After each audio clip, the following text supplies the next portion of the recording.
I encoded a secret message in my own cells. Welcome back. I am Adeline Atlas, 11 times published author, and this is the Quantum Humans series. In the past, people left their legacy through books, letters, or digital files. But today, a new wave of scientists, artists, and biohackers are using a radically different medium, their own DNA. In this video, we explore how human cells are being turned into living data storage, how it's now possible to encode secret messages into your genome, and what it means when biology becomes the ultimate hard drive.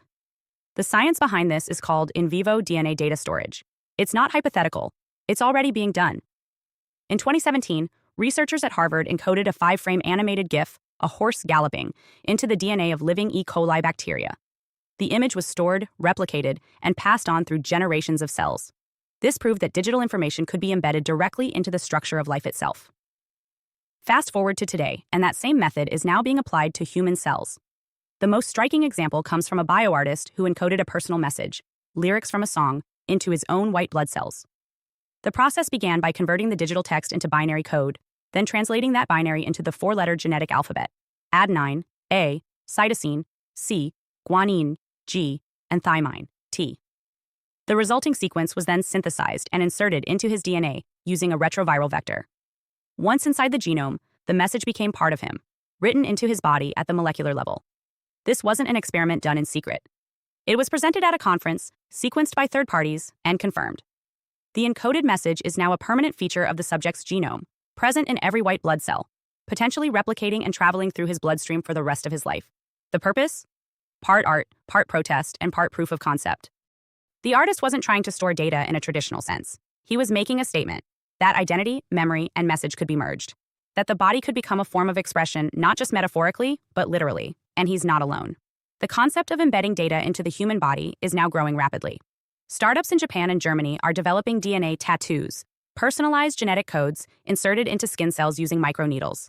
These are not visible tattoos, but molecular signatures. Customers can choose to embed quotes, coordinates, even cryptocurrency wallet keys.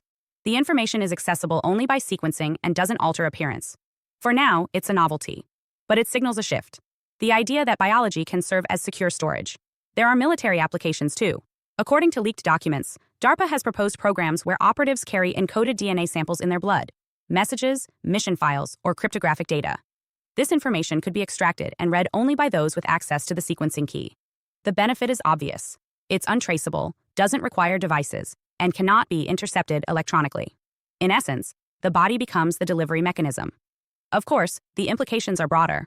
A future where DNA carries sensitive information raises real security concerns. If personal data, legal contracts, or intellectual property are encoded into a person's genome, what happens when that genome is sampled without consent? A strand of hair, a drop of blood, or a used tissue could become a vulnerability. There are no mainstream protections for biologically stored data. Legal frameworks have yet to catch up. The risks aren't just legal, they're technical. DNA can mutate. Over time, replication errors or exposure to radiation could corrupt the stored message.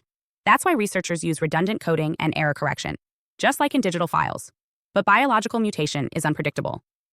No system is perfect. For long-term storage, multiple cell lines are used, often with backups frozen in cryogenic biobanks. Another risk is unintended inheritance. If someone encodes a message into their germline, sperm or egg cells, it could be passed to children. That message could be harmless, like a poem or a coordinate. But it could also be sensitive, controversial, or dangerous. There's no regulation on this kind of biological imprinting yet, and it raises real ethical questions about what kind of data should be written into the future. But for many early adopters, the point isn't utility, it's legacy. One Berlin-based artist encoded the coordinates of her childhood home into her stem cells and called it a living memory. Another individual embedded the text of a lost love letter into his bone marrow, accessible only by sequencing. These aren't just symbolic acts, they're biotechnological demonstrations.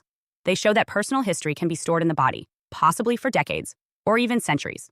On the cutting edge, researchers are exploring how to link biologically stored data with blockchain records. These would serve as digital proof of authenticity. The result is something being referred to as a bio-NFT, a non-fungible, living genetic artifact. In other words, a unique digital asset stored in DNA, with a corresponding certificate on the blockchain to verify ownership and origin. For example, someone could encode the original manuscript of a novel into their skin cells and link it to a public ledger that proves authorship.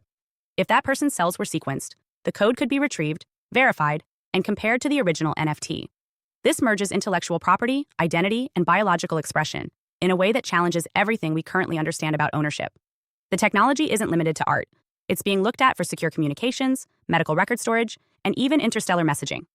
NASA scientists have suggested that DNA is one of the most stable mediums for sending information across space. Unlike hardware, which degrades, DNA is compact, robust, and self-replicating. In a sealed container, DNA could preserve a message for millions of years.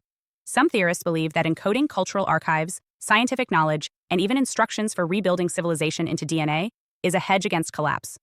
If digital storage fails, if cloud systems disappear, the genome becomes the fallback. Buried in biobanks or carried in living descendants, the message could survive. For that reason, preservation efforts are underway now.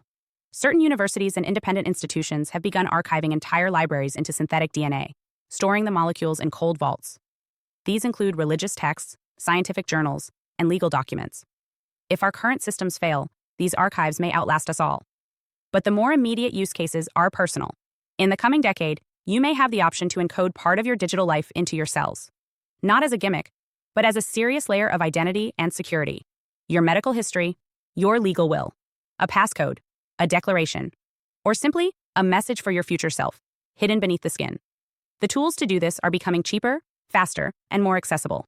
What once required a full lab and six-figure budgets can now be done with consumer-level equipment and mail-in services. Biohacking communities are experimenting with these techniques already, and the trend is accelerating. As DNA storage becomes normalized, new questions arise. Will schools teach kids how to read and write genetic code as a form of literacy? Will families pass down not just heirlooms, but data encoded in their biology? Will it be standard to have your birth certificate, social security number, and digital identity embedded into your bone marrow? The future of human identity is no longer just psychological, legal, or social. It's becoming physical, molecular, and programmable. Encoding data into your body is no longer just an act of science. It's a choice about how you exist in time, how you're remembered, and how you control your narrative in an age where information is currency and biology is code. This is not a trend. It's the next logical step in the fusion of life and information systems, and it's already here. Hi, I am Adeline Atlas, 11 times published author, and SOS School of Soul has a brand new series, the AI and Future Technology series. Look, you know the world is changing, and no, it's not going back to normal. Normal is over, and what's coming next is beyond anything we were prepared for. The School of Soul, AI and Future Technology series includes 319 videos on 1. The Download Society, How Data Has Replaced Destiny. 2. Predictive Future. Your next moves aren't random, they're forecasted. 3. Social Credit Systems. The behavioral economy now governs access. 4. Hive Mind. Synthetic telepathy and collective algorithmic control. 5.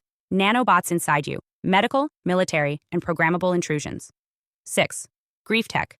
AI-fueled digital resurrection and simulated comfort. 7. Uploading your mind, consciousness transfer, and data-based identity. 8. Deep fakes plus AI clones. The replication of reality and identity theft. 9. Quantum humans. The merger of biology with quantum systems.